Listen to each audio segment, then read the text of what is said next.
Hi everyone, it's been 30 minutes, our parts are boiled. We're going to go ahead and start the carding process. I just wanted to give you a little bit of information that I forgot to tell you. Whenever I start the water boiling, I like to degrease my carding wheel at the same time. That way it's got about 30 minutes for the acetone and stuff to dry before I start carding parts.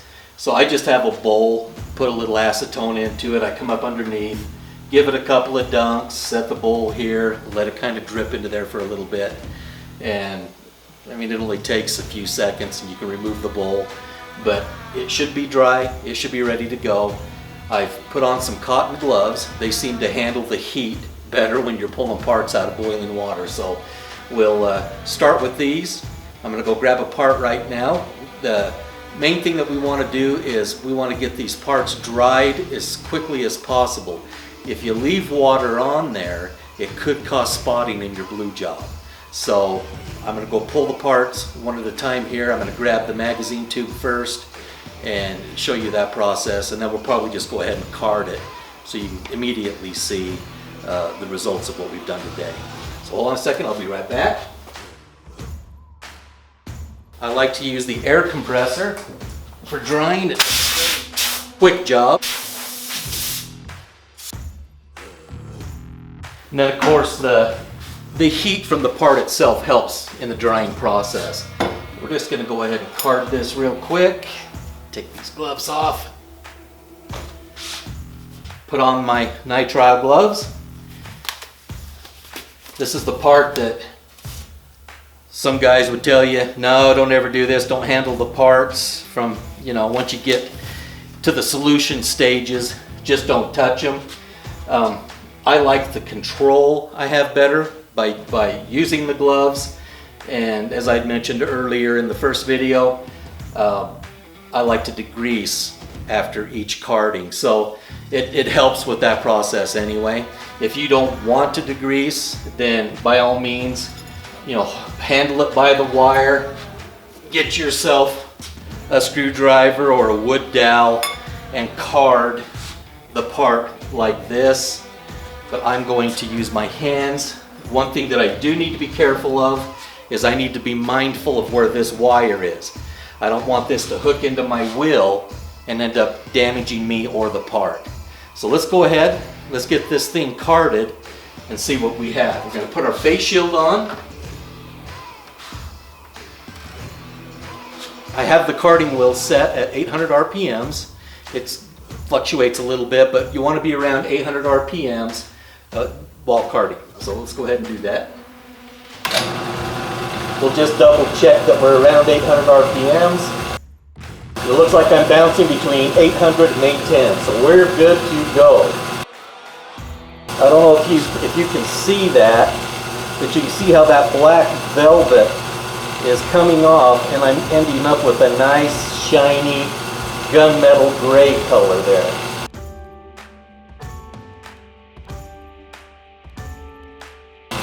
So you can kind of see how that's coming along, and if you remember earlier I had mentioned that you could also use 4/0 steel wool.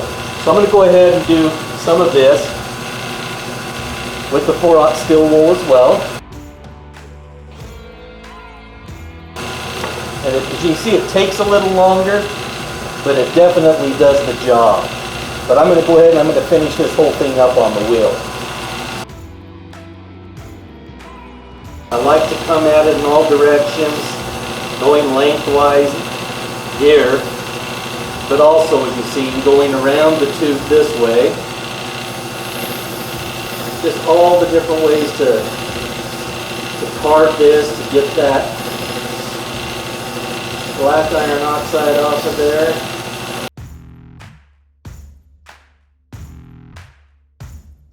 I really like to take my time through this part.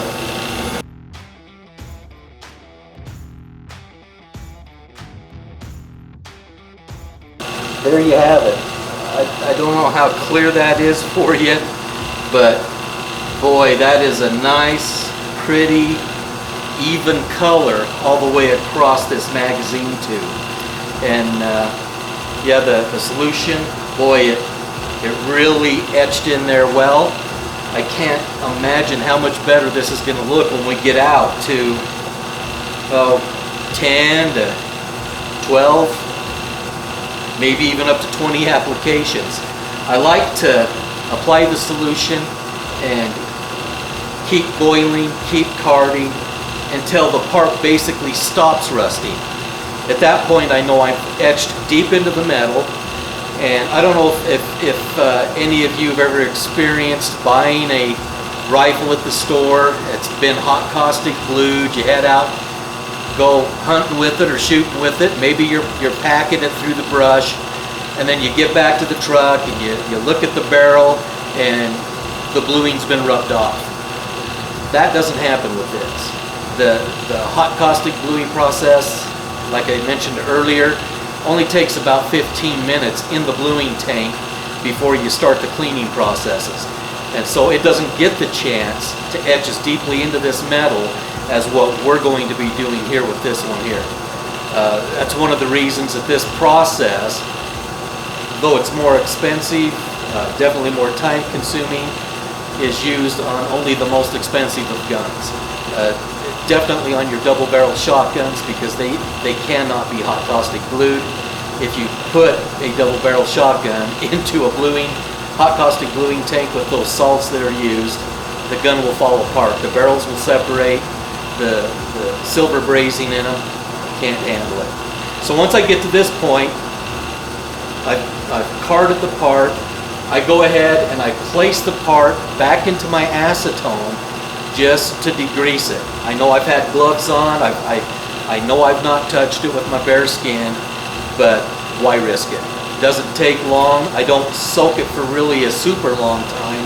I just leave them in till I'm done with the carding process of all the parts. Then I quickly wipe them off and reapply the solution. So I'm going to go ahead, I'm going to dry these parts, I'm going to get them carded, and once I've got all of that done, everything back into the tank, I'm going to link back up with you and show you the next step. We'll talk to you in a bit.